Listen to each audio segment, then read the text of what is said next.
hanya di dalam Engkau Bapa kami mendapatkan kelepasan. Tuhan Yesus, lihatlah hati kami, kerinduan kami. Kami mengetuk pintu belas kasihan-Mu Bapa dalam setiap pergumulan kami, karena kami tidak mempunyai kekuatan apapun ya Bapa di dalam menjalani kehidupan kami di dunia ini. Kami mohon belas kasihan-Mu di sepanjang perjalanan kami, dalam pergumulan kami yang diperhadapkan saat ini. Tuhan Yesus, ulurkan tangan kasih-Mu, sebab hanya di dalam Engkau Bapa ada jawaban ya Tuhan Yesus. Berikan kami terus kekuatan, semangat. Terlebih Tuhan bagi cucu kami Abel dan Putri, Tuhan Yesus tetap senantiasa kuasa-Mu bekerja. Kami percaya hanya di dalam nama-Mu Yesus, melalui darah-Mu yang tercurah ada kesembuhan. Mari Bapa berkati keluarga Opung Putri ini, terlebih buat Opung Putri Boru ini juga Tuhan, berikan dia terus kekuatan, semangat dan sukacita. Jangan biarkan dia patah semangat Bapa, sebab Engkau Tuhan yang lebih besar dari segala persoalan yang diperhadapkan kepadanya Bapa. Berkati keluarganya, anak-anak cucunya, Tuhan Yesus, apapun itu yang menjadi kerinduannya, kami percaya Bapa, Engkau Bapa yang baik, Tuhan yang tidak pernah meninggalkan kami. Terima kasih Tuhan, berkati juga cucu kami Arkan. Tuhan, kami percaya kesembuhan juga ada di pihak cucu kami ini. Di dalam nama Yesus, hanya Engkau Tuhan yang menjadi kekuatan, jawaban, semangat dan sukacita Tuhan berikan bagi Ibu Arkan Bapa. Kami percaya Engkau pulihkan dengan sempurna cucu kami ini. Terlebih juga Tuhan buat Esteria juga kami bersyukur kalau Tuhan memberikan kesembuhan yang sempurna. Dia boleh beribadah saat hari ini. Itu juga semuanya karena kasih Tuhan. Berkati kami semuanya Bapa, apapun itu yang menjadi pergumulan, beban berat, kerinduan hati kami selama kami masih hidup di dalam dunia ini, biarlah kami tetap berpengharapan kepada Tuhan yang ajaib, Tuhan yang hidup. Melalui kebenaran firman-Mu saat hari ini Bapa, Tuhan kami percaya dalam setiap kerinduan kami ada jawaban. Firman-Mu iya dan amin Bapa bagi kami saat ini. Biarlah Roh Kudus-Mu mengurapi hamba-Mu yang akan membentangkan firman-Mu saat ini, memotivasi kami, menguatkan dan memampukan kami Bapa, untuk kami tetap setia dan terus berpengharapan kepada Tuhan selama kami masih hidup di dalam dunia ini, sampai akhirnya nanti Tuhan memanggil kami, sehingga kami menerima keselamatan yang daripada-Mu ya Bapa. Terima kasih Tuhan, kami percaya kehadiran kami saat ini, Tuhan Yesus memberkati hamba-Mu Ibu Sarah Tuhan yang sudah memandu kami masuk dalam pujian. Tuhan juga tetap senantiasa memberikan dia terus kekuatan, semangat dan sukacita. Anak-anak suaminya juga Tuhan Yesus berkati, biarlah semakin indah di dalam pelayanan. Kami boleh bersama-sama melayani Tuhan. Terima kasih Bapa di surga, kami mau sambut firman-Mu saat ini. Berfirmanlah Tuhan, melalui Roh Kudus-Mu berbicara di dalam hati kami. Di dalam nama Tuhan Yesus Kristus kami berdoa dan mengucap syukur, haleluya, amin. Salam Bapak Ibu, saudara semua yang saya kasih dalam Tuhan. Kembali berterima kasih kepada Tuhan yang baik, yang menolong kita di setiap situasi. Baik saudara, kita buka kitab kita dari kitab Kejadian pasal 22 ayat 9 sampai 17. Kitab Kejadian pasal 22 ayat 9 sampai ayat 17. Mari saudara kembali kita bangkit berdiri. Kita baca bergantian Kejadian pasal 22. Saya mulai dari ayat yang ke-9. Sampailah mereka ke tempat yang dikatakan Allah kepadanya. Lalu Abraham mendirikan mezbah di situ. Disusunnyalah kayu, diikatnya Ishak anaknya itu, dan diletakkannya di mezbah itu di atas kayu api. Sesudah itu Abraham mengumpulkan anaknya, lalu mengambil pisau untuk menyembelihkannya. Tetapi berserulah malaikat Tuhan dari langit kepadanya, Abraham, Abraham, sahutnya, ya Tuhan. Lalu ia berfirman, jangan bunuh anak itu, dan jangan kau apa-apakan dia, sebab telah kuketahui sekarang bahwa engkau takut akan Allah, dan engkau tidak Lalu Abraham menoleh dan melihat seekor domba jantan di belakangnya yang tanduknya tersangkut dalam belukar. Abraham mengambil domba itu lalu mengorbankannya sebagai korban bakaran pengganti anaknya. Dan Abraham menamai domba itu Tuhan menyediakan. Sebab itu sampai sekarang dikatakan orang di atas gunung Tuhan akan disediakan.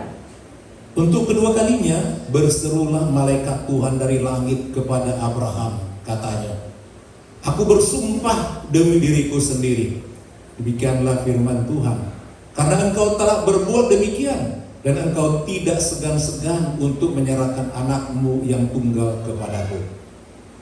Maka aku akan memberkati engkau berlimpah-limpah dan membuat keturunan sangat banyak seperti bintang di langit dan seperti pasir di tepi laut, dan keturunan itu akan menduduki kota-kota musuhnya." Si Tuhan silakan duduk. Yang berbahagia adalah mereka yang mau mendengar firman Tuhan dan yang mau melakukannya. Dalam ini kisah kehidupan keluarga kecil daripada Bapak Abraham, istrinya Sarah dan anaknya yang tunggal Ishak. Satu kali pada suatu malam datang Tuhan kepada Abraham. Ditulis dalam pasal 22 ayat pertama. Setelah semuanya itu Allah mencoba Abraham. Ia berfirman kepadanya, "Abraham." Lalu sahutnya, "Ya Tuhan." Ayat kedua, firman-Nya, "Ambillah anakmu yang tunggal itu yang kau kasihi, yakni Ishak. Pergilah ke tanah Moria dan persembahkanlah dia di sana sebagai korban bakaran pada salah satu gunung yang akan kukatakan kepadamu." Itu pada malam hari Allah datang kepadanya dan berkata, "Ambil anakmu yang tunggal itu." Itu nomor satu kalimatnya, ambil anakmu yang tunggal itu, satu-satunya. Yang kedua kalimat Tuhan adalah yang engkau kasihi. Ada orang punya anak cuma satu tapi bandel dan tidak dikasih. Kenapa dikasihi? Karena Ishak ini lahir saat Abraham berusia 100 tahun. Sudah sangat tua dan sulit mendapatkannya. Karena banyak orang bergumul untuk mendapatkan anak. Dan sekali dapat, sayangnya minta ampun. Dijaga baik-baik. Sebelum mereka mendapat anaknya yang tunggal itu, sebelumnya karena ulah istrinya yang tidak sabar, yaitu Sarah, dia bilang, "Ambil saja satu pembantu kita itu, Hagar." Lama kali pun Tuhan penuhi berkat-Nya. Hari, minggu, tahun tak ada. Saudara baru berapa lama bergumul untuk satu pergumulan. Itu rahasia Tuhan, saudara. Dan ketika umur 86 tahun Abraham, lahirlah anak bukan dari istri yang sah. 86 tahun. Itu ditulis dalam Kejadian 16 ayat 15 sampai 16. Jadi selisih umur anak yang pertama tapi bukan dari istrinya itu sekitar 14 tahun. Jadi dia sangat sayang sama Ishak. Ketika Hagar mengetahui dia hamil si pembantu, dia langsung mengejek habis-habisan majikannya itu. Habis-habisan. Tidak ada ayat yang menceritakan bagaimana orang cara mengejek majikan. Mungkin dikatakannya, untuk apa kamu terus cerewet. Toh juga nanti anakku Ismail ini yang memiliki segalanya. Tak usah suruh-suruh aku banyak kerja. Tetapi saudara, Tuhan tidak tinggal diam. Justru pada waktu itu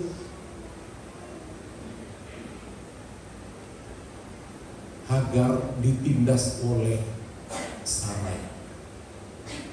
Ya, diejek, dia ditindas. Dari mulai hamil muda ditindas sampai lahir anaknya. Itu ditulis dalam kitab Kejadian pasal 16. Saudara boleh cepat buka kitab kalau mau belajar firman Tuhan. Kejadian 16 ayat keempat, di layar juga dilihat ya. Jadi aktif semua, biar nggak ngantuk. Kejadian 16 ayat 4. Kejadian 16 ayat 4. Di situ dikatakan di bagian akhirnya, ketika Hagar tahu bahwa ia mengandung, maka ia memandang rendah nyonyanya. Baru hamil, tanda-tanda hamil ini langsung memandang rendah nyonyanya.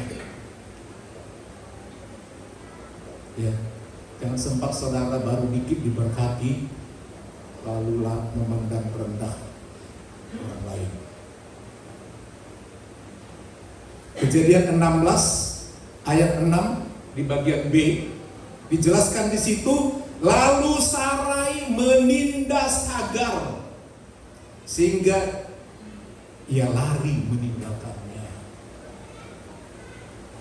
Dibawa anaknya itu, dia lari ke padang gurun.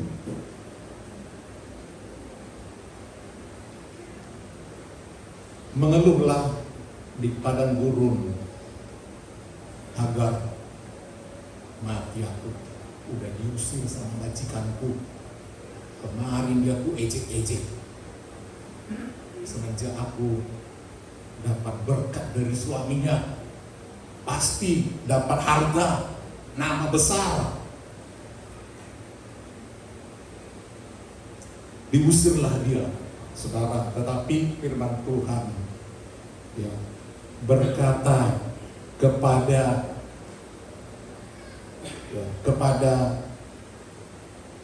Hagar. Kejadian 16 ayat 9. Ini berkat bagi keturunan Ismail. Lalu kata malaikat Tuhan itu kepadanya, kembalilah kepada nyonyamu. Jadi balik lagi, biarkanlah engkau ditindas, dibawa kekuasaannya. Kalau boleh tahu, keturunan Ishak ini sampai sekarang menindas keturunan Ismail. Itu akan terus perang, dan yang lebih kaya menindas yang lebih miskin. Memang diberkati Ismail ini, tapi berkat jasmani. Tapi nggak lama berkat jasmani itu, sebab semua minyak di negeri Arab, di negeri Ismail pada bumi itu sebentar lagi habis. Itulah sebabnya mereka perlu dekat dengan orang yang pintar, sebab tidak selamanya gas minyak bumi mengeluarkan tembas berlian untuk kehidupannya. Biarkanlah engkau ditindas di bawah kekuasaannya. Nama anaknya yang pertama dari Hagar dinamainya Ismail. Jadi waktu itu menangis Hagar, kering di padang gurun, minta air, dan akhirnya Tuhan berikan air. Sehingga arti daripada Ismail adalah dia mendengar, Tuhan mendengar. Artinya selalu ada masalah, dan Tuhan mendengar masalah itu. Jadi selalu ada turun daripada Ismail. Dia akan tidak tenang.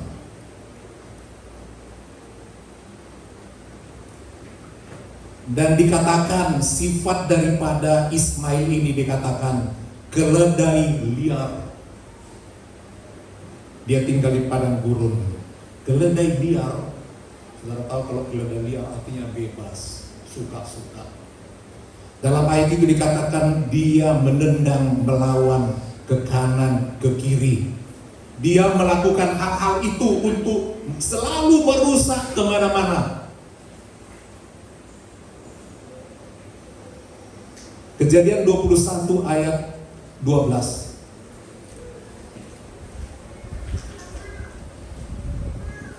Karena waktu itu istrinya ngomel terus. Kejadian 21 ayat 12. Tetapi Allah berfirman kepada Abraham, janganlah sebal hatimu karena hal anak dan budakmu itu. Anak dan budak antara Ishak dan pembantu dan anak pembantu itu persoalan. Dalam segala hal yang dikatakan Sarah, istrimu itu, kepadamu haruslah engkau mendengarkannya. Semua omelan istri yang sah, usir itu. Sebab yang akan disebut keturunanmu ialah berasal dari Ishak. Langsung dia tegaskan, memang itu keturunanmu, anakmu yang lahir daripada Hagar, tetapi yang disebut keturunanmu, yang disebut memang keturunannya, tapi yang disebut keturunanmu, jadi nggak dianggap Ismail itu berasal dari Ishak. Dia mau tegaskan. Jadi apa yang dibilang si nyonya besar, si kaya raya itu betul. Dan dia seenaknya menindas. Sebab keturunannya adalah Ishak. Saudara, kita harus hati-hati. Kita harus lebih memperhatikan keluarga kita. Kalau dikaitkan dengan lebih luas lagi di luar satu keluarga, ada orang lebih dekat dengan pembantu, curhat sama pembantu, semua rahasia dibongkar, dicurhati sama pembantu, salah. Ibu-ibu kalau ada masalah ngomong sama suami, bukan sama pembantu atau sama orang lain. Seperti itu, saudara. Jadi itu menjadi satu pelajaran sama kita, bahwa memang diberkati memang Ismail itu, tetapi berbeda kehidupannya, berkatnya. Kejadian 21 ayat 20. Kejadian 21 ayat 20. Allah menyertai anak itu, yaitu Ismail, sehingga ia bertambah besar. Pernah lihat negeri Arab cukup berkuasa ya. Ia menetap di padang gurun. Arab itu jazirahnya memang gurun, dan menjadi seorang pemanah. Itu sifat mereka memang. Lanjut. Maka tinggallah ia di padang gurun Paran, dan ibunya mengambil seorang istri baginya dari tanah Mesir. Itu sebabnya memang daerah tanah Mesir, Arab Saudi semuanya itu memang daerah daripada Ismail. Hidup mereka dari padang gurun.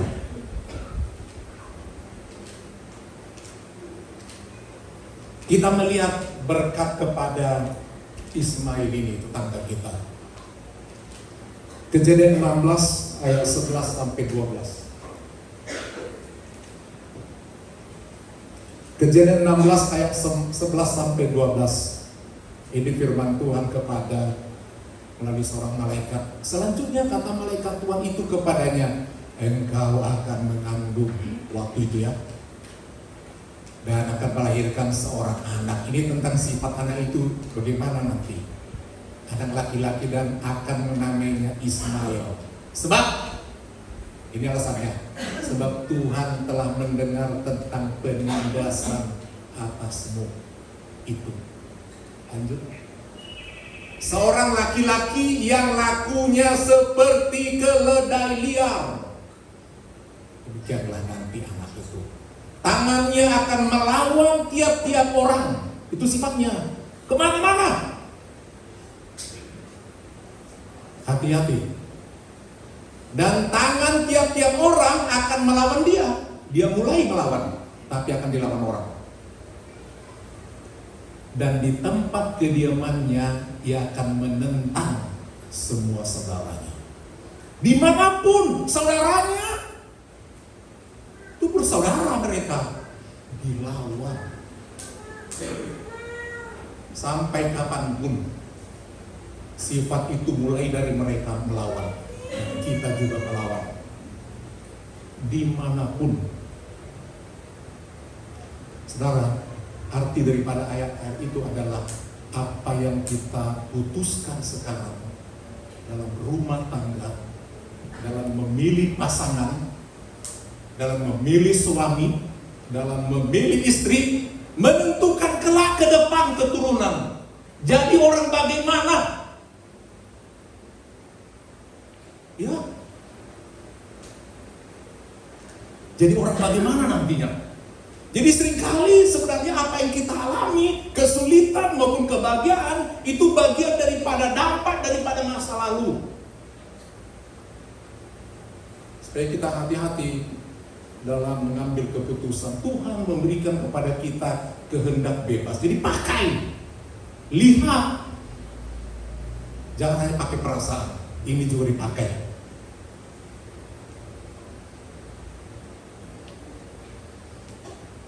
Tuhan itu baik. Satu kali ternyata setelah Tuhan katakan, Abraham, Abraham, kau lihat ke langit pada malam hari. Selalu Tuhan datang pada malam hari. Dibawalah dia keluar di depan tendanya, dia ke langit. Ya Tuhan, aku lihat. Kau lihat apa di langit? Bintang-bintang. Seperti itu nanti keturunan. Itu 2 kali berkata. Akhirnya mereka tertawa. Tuhan, umurku udah mau 100. Nanti tepat 100 tahun lahirlah Ishak.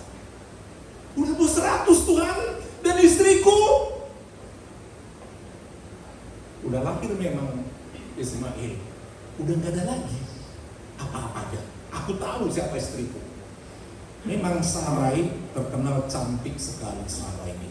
Itu sebabnya ketika mereka ada di Mesir, Abraham bilang, istriku jangan ngaku-ngaku sebagai istriku, mati nanti aku. Karena dia tetap seperti gadis, cantik sekali. Bilang aja saudaraku, supaya aku selamat. Seperti itu saudara. Dan akhirnya ketika diketahui hamil, dia menjaga anak itu baik-baik. Sebab Tuhan telah mengatakan bahwa inilah keturunanmu, bukan itu. Bukan itu. Arti daripada Ishak adalah tertawa. Apa tak tertawa? Udah tua, Tuhan bilang akan melahirkan anak. Akankah aku birahi lagi sama istriku? Apakah istriku birahi sama aku? Itu kalimatnya. Si Sarai pun dari luar, dari kemah tertawa mendengar suara Tuhan. Istrimu ketawa ya? Benar, nanti akan ketawa. Orang akan melihat kalian menggendong anak, bukan cucu. Harusnya bercocok cucu, tapi anak. Dan orang menertawai. Aduh, luar biasa itu ya nenek-nenek. Bisa punya anak lagi. Jadi Ishak artinya tertawa bahagia. Orang yang mau datang kepada Tuhan, dia selalu bahagia. Amin. Tetapi orang yang suka melawan, dia Ismail. Dia selalu berseru, gak bisa-bisanya. Makanya mereka siang malam entah berapa kali berseru, berteriak-teriak. Dan memang Tuhan mendengar juga sih. Makanya mereka juga kaya-kaya. Tetapi mereka harus kerja keras. Namanya pembantu. Tetap lebih kaya jasmani rohani Ishak. Amin. Amin. Lebih pintar, lebih jago, lebih ganteng, lebih cantik. Ya kalau namanya pembantu, ada uang dia beli makeup, belum? Ibu dapat gaji. Tapi kalau nyonya semua ada. Kalau mau apapun ada. Dia bisa menindas karena orang upahan, orang gajian. Kalau nyonya kan dia majikan. Saudara, mari saudara tetap setia menjadi pengikut Tuhan. Amin. Jangan pernah melenceng, jangan menjadi Ismail. Saudara nanti capek berteriak-teriak. Yang sakitlah, masalah inilah, bergumul terus. Memang akhirnya dijawab. Tapi kasihan kalau hidup kita hanya seperti itu. Tapi kalau kita memang sungguh-sungguh menjadi Ishak, selalu ada kebahagiaan. Amin, Bapak Ibu. Itu hati Ishak tertawa. Dan begitu senangnya mereka mempunyai anak sampai ke remaja usianya anak itu. Lagi ganteng-gantengnya, lagi hebat-hebatnya, lagi bisa, wah ini anak pengharapanku. Satu malam datanglah firman Tuhan kepada Abraham. Itu tadi pasal 22 ayat pertama diberi judul oleh Lembaga Alkitab Indonesia, kepercayaan Abraham diuji. Anak yang tunggal dan dikasihi, ambil, korbankan. Orang tua mana yang tidak hancur? Apakah dia beritahu kepada istrinya Sarah tentang hal itu? Tetapi yang pasti pada pagi harinya dia langsung bilang sama anaknya, Ishak, siap-siap kita mau sembahyang ke gunung. Iya Pak. Anak remaja yang baik, iya Pak. Kemudian dipanggil dua pembantunya. Karena perjalanan jauh beberapa hari ke gunung, ke Moria. Gunung Moria itu bersebelahan dengan Bukit Kalvari. Menggambarkan Yesus Kristus dipersembahkan. Sebagaimana Isa dipersembahkan. Ketika kita naik ke Kalvari, kita boleh melihat di sebelahnya Gunung Moria. Dan ada satu puncak di situ di mana Abraham mempersembahkan anaknya yang tunggal itu, bukan Ismail. Sebab itu anak pembantu. Sebab anak yang tunggal tadi kata malaikat itu yang disebut anak dari istri, yaitu Ishak. Ayo kita berangkat. Dalam ayat-ayat di situ kalau saudara baca, Abraham pun membelah kayu. Udah tua, disengaja dia siapkan untuk korban itu. Kemudian dua pembantunya, mereka siapkan keledai, mereka naik ke gunung berhari-hari. Dan pada hari yang ketiga begitu melelahkan naik ke gunung itu ya, dia lihatlah dari jauh, Tuhan katakan di bukit itu kau korbankan.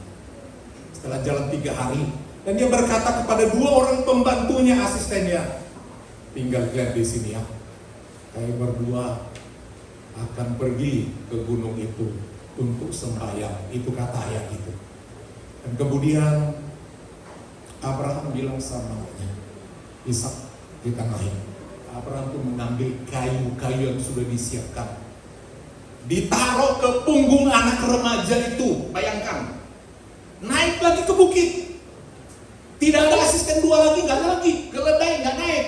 Sebab orang katakan, kami mau sembahyang. Keluarga yang harmonis ya, antara bapak dan anak sama-sama sembahyang. Berjalanlah mereka, sampailah.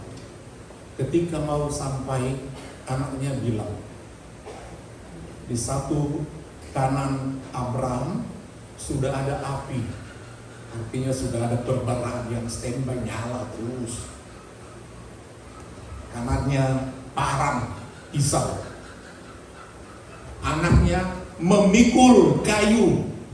Ketika lelah berjalan mau sampai, Bapak,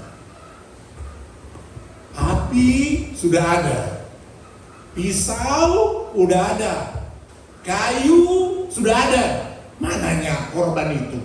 Katanya mau sembahyang, katanya kita akan membakar sesuatu korban bagi Allah. Makanya tentu hati daripada Abraham sangat sedih. Aku kalau kau tahu hatiku ini hancurnya. Lama Tuhan kasih, lama kau datang kepada kami. Aku sangat sayang sama anakku, tapi jawab Bapak Abraham, Allah akan menyediakan. Amin. Dan waktu itu Ishak tenang, aku sejuk hatinya. Allah akan menyediakan. Oh ya, ayo Pak. Sampai di puncak disusunlah batu persegi. Namanya mesbah, lebih tinggi. Susun batu-batu dikumpul, batu-batu di gunung itu susun. Dan kayu bakar yang diangkat oleh anaknya yang tunggal itu. Mari aku letakkan di sini. Papa susun. Mana ya Pak korbannya? Allah akan menyediakan. Tapi tiba-tiba anakku ulurkan tanganmu. Diikat bapaknya. Alkitab tidak mencatat apakah menangis atau meraung Abraham. Diikat kakinya. Dia tidak bergerak ketika mau diseket. Dinaikkan ke atas. Namanya udah remaja ya. Apakah posisi duduk atau tidur tidak tahu. Tapi mungkin kalau dia duduk, suruh duduk sebelum dibakar, kan potong dulu. Mungkin dari belakang Abraham pegang pisau, mau siap. Ishak tenang saja. Tadi firman-Nya apa? Allah kan? Jadi dia tidak berontak. Allah menyediakan, tapi aku yang mau diseket, pisau di leher. Dan ketika mau dibunuh, langsunglah malaikat Tuhan dari surga. Itu adalah perwakilan Tuhan, teofani artinya. Abraham, jangan kau bunuh anak itu. Langsung diletakkannya pisau. Dan terjadi kemudian terdengarlah suara di belakangnya, seekor anak domba. Langsung mereka berdua dilepaskan tali anaknya. Oh betul Pak, Tuhan menyediakan. Haleluya. Tuhan menyediakan kalau kita mau datang sama Tuhan dengan tulus. Apapun. Kalau kita mau taat naik ke gunung Allah, mau berdoa, mau kita memikul apa yang harus kita pikul. Seperti Ishak dia mau memikul. Tuhan bisa kasih beban kepada saudara dalam pelayanan. Dan sangat menyakitkan memang pelayan itu naik ke gunung Allah. Melelahkan. Tapi Allah selalu berfirman kepada saudara dan saya, apapun Tuhan bisa menyediakan. Amin. Dan selanjutnya senanglah mereka berdua. Dia tangkap pada domba itu. Mereka ikat dan disembelih dan dibakar, dikorbankan bagi Allah. Tuhan senang melihat Abraham dan Ishak. Lalu berfirmanlah Tuhan untuk yang kedua kalinya. Itu tadi ayat yang kita baca di pasal 22 itu. Ayat ke-15 menjadi pegangan kita setelah ayat yang sebelumnya. Ayat sebelumnya dikatakan dalam ayat 12, lalu ia berfirman, jangan bunuh anak itu dan jangan kau apa-apakan dia, sebab telah ku ketahui sekarang bahwa engkau takut akan Allah. Saudara mau diberkati? Nomor satu apa? Takut Tuhan. Kenapa kita gak mau datang kepada Tuhan, gak mau beribadah? Karena ada takut akan Tuhan. Jadi kalau saudara masih mau datang kebaktian, masih adalah takut akan Tuhan. Dan pelihara sifat takut akan Tuhan itu. Sebab itu menjadi sumber berkat yang pertama. Yang kedua adalah kita akan diberkati, dikatakan dalam ayat ini, dan engkau tidak segan-segan untuk menyerahkan anakmu yang tunggal kepadaku. Tidak segan-segan, itu poinnya. Ketika Tuhan meminta sesuatu mungkin yang terbaik bagi kita, mungkin sangat berharga, Dan dia katakan tidak segan-segan, itu harga yang harus dibayar. Itu semuanya pengorbanan kita tentang takut Tuhan dan tidak segan-segan untuk menyerahkan apa yang Tuhan minta. Diminta talentamu, minta hartamu, waktumu, dan sebagainya. Tetapi yang berharga, tidak segan-segan. Abraham tidak berpikir, habis laku, lama dapat, diambil pula lagi. Tak usah lagi pikirin Tuhan. Tak usah lagi, diambil semua, apalagi itulah hartaku satu-satunya, diambil pula. Abraham tidak bilang begitu. Akhirnya dikatakan, kau tidak segan-segan, engkau pasti akan diberkati oleh Tuhan. Ini janjinya. Lalu Abraham menoleh dan melihat seekor domba yang tadi. Yang kembali ke ayat 15. Untuk kedua kalinya berserulah malaikat Tuhan dari langit kepada Abraham. Katanya, aku bersumpah demi diriku. Itu perwakilan Tuhan. Ku itu besar. Tuhan berbicara dalam rupa seorang malaikat. Aku bersumpah demi diriku sendiri. Karena dia paling tinggi. Kalau orang bersumpah kan bersumpah atas yang lebih tinggi. Karena engkau telah berbuat demikian dan engkau tidak segan-segan untuk menyerahkan anakmu yang tunggal kepadaku, maka aku akan memberkati engkau berlimpah-limpah dan membuat keturunanmu sangat banyak seperti bintang di langit dan seperti pasir di tepi laut, dan keturunanmu itu akan menduduki kota-kota musuhnya. Pegang ayat ini, menduduki kota-kota. Kalau saudara takut Tuhan dan tak segan-segan untuk memberi apa yang Tuhan minta, saudara akan menduduki kedudukan yang terbaik. Amin. Ingin diberkati? Saudara akan menduduki posisi yang terbaik. Tuhan pasti kasih, karena kita keturunan Ishak. Keturunan dikatakan tertawa, bahagia. Pegang ayat itu saudara. Sebenarnya kita bersyukur kita tidak lagi memberikan korban itu setiap tahun seperti tetangga kita.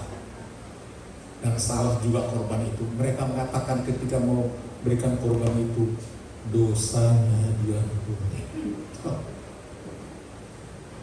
Tadi dikatakan Tuhan yang menyediakan korban. Amin. Untuk menghapus dosa. Tuhan yang menyediakan, dan siapa yang disediakan korbannya? Yesus Kristus. Nggak ada yang lain. Nggak bisa domba-domba biasa diserahkan untuk pengampunan dosa seperti yang mereka lakukan.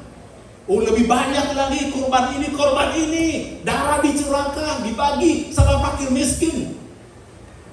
Tapi korban yang diterima adalah korban yang Tuhan dan itulah Yesus Kristus, penggenapannya. Ishak adalah gambaran anak perjanjian, anak yang tunggal yang dikorbankan.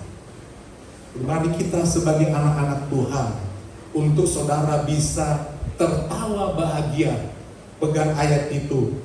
Arti nama Ishak, tertawa bahagia. Selalu kita dengarkan satu kesaksian. Dan bagaimana mereka mendapatkan berkat itu? Nomor satu, takutlah akan Allah. Nomor satu poinnya. Amin. Setiada takut Tuhan. Kalau ada rasa takut Tuhan, pasti kita akan beribadah. Itu perintah Tuhan. Kalau kita takut akan Tuhan, kita pasti rela melayani Tuhan. Ya, kan takut Tuhan. Nanti aku jadi begini, nanti aku jadi begini. Ada rasa takut. Tapi kalau anggap enteng, tak ada takut. Nggak apa-apa. Kan diselamatkan kasih karunia. Ini bukan sekedar keselamatan. Ini soal hidup di dunia menjadi berkat. Apa mau cepat-cepat supaya sampai kepada Tuhan? Siapa sih mau cepat-cepat ke surga? Nggak ada kan? Sebab apa?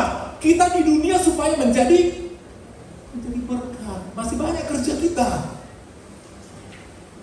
Sesakit-sakitnya, setua-tuanya seorang bapak pasti berkata, aku masih rindu panjang umur, memberkati anak-anakku, cucu-cucuku, familiku. Amin. Kita akan menduduki tempat-tempat musuh kita Yang kedua, jangan segan-segan kalau Tuhan meminta. Memang berat. Saking beratnya, memang berat seperti itu. Jangan segan-segan. Itu rahasia Tuhan sama saudara. Saya tidak berani komentar. Tuhan berbicara satu kali melalui satu peristiwa apapun. Apapun Tuhan minta. Dan kalau itu memang Tuhan gerakan, jangan pernah tahan kalau mau diberkati.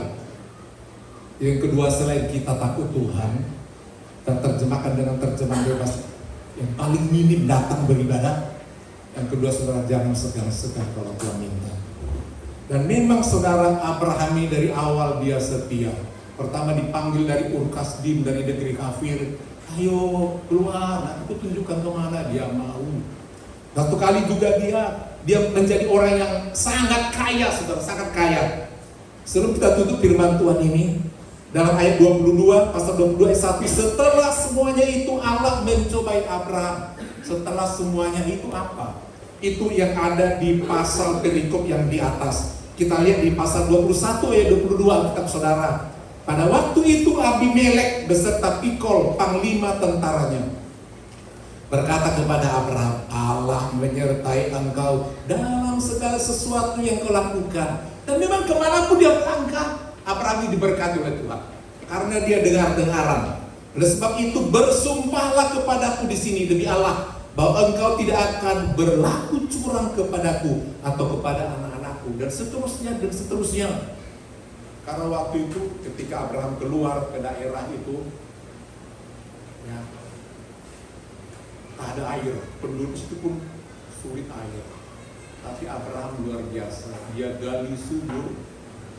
Orang lain gali sumur, tak ada air. Tapi giliran Abraham gali sumur, airnya banyak. Dan orang itu berkata, dalam segala hal kau diberkati, Abraham. Dibuatlah perjanjian. Kalau kau nanti makin diberkati, tolongnya keturunanku pun jangan kau tindas, minta-minta kau kaya, kira-kira begitu. Dan setelah itu, kaya raya, punya anak, dia diuji oleh Allah. Jadi saudara, memang diuji oleh Allah. Demikian juga dalam kitab Ibrani pasal 7 ayat 1 sampai 6. Ini pamungkas saudara. Jadi dari dulu Abraham orangnya setia kepada Tuhan. Kitab Ibrani pasal 7 mengambilkan dalam kitab perjanjian baru. Saudara tahu kitab Ibrani perjanjian baru, saudara. Dia ingatkan tentang jemaat Ibrani, jemaat Yahudi. Ibrani pasal 7 ayatnya yang pertama, sebab Melkisedek adalah Raja Saleh dan Imam Allah yang Maha Tinggi. Ia pergi menyongsong Abraham ketika Abraham kembali dari mengalahkan raja-raja. Hebat kan Abraham?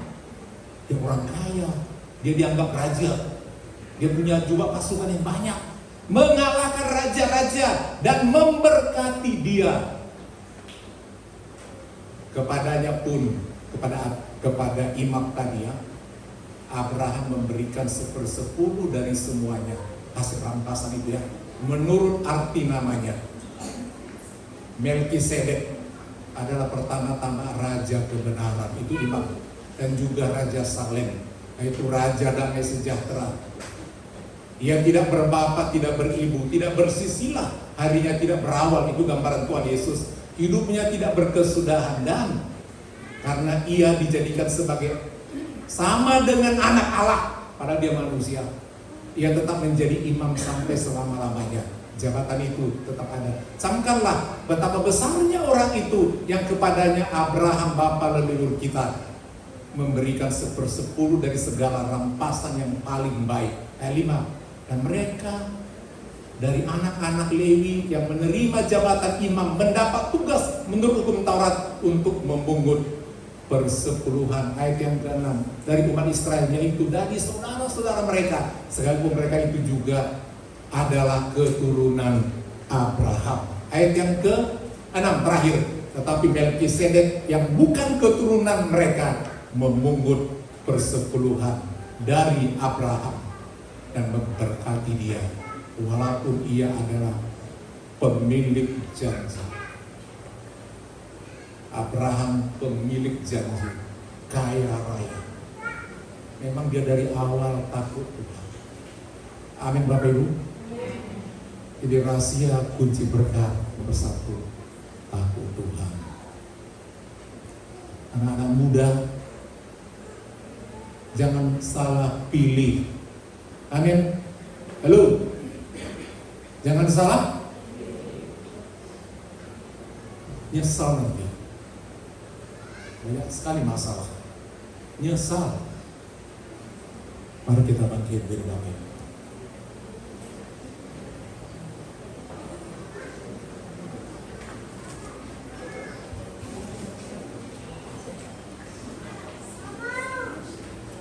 Satu pujian yang judulnya Puji dan Sembah. Sejak di kandungan ibu aku dijaga.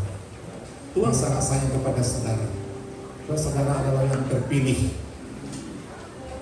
anak janji, keturunan daripada Ishak, yang pasti akan lebih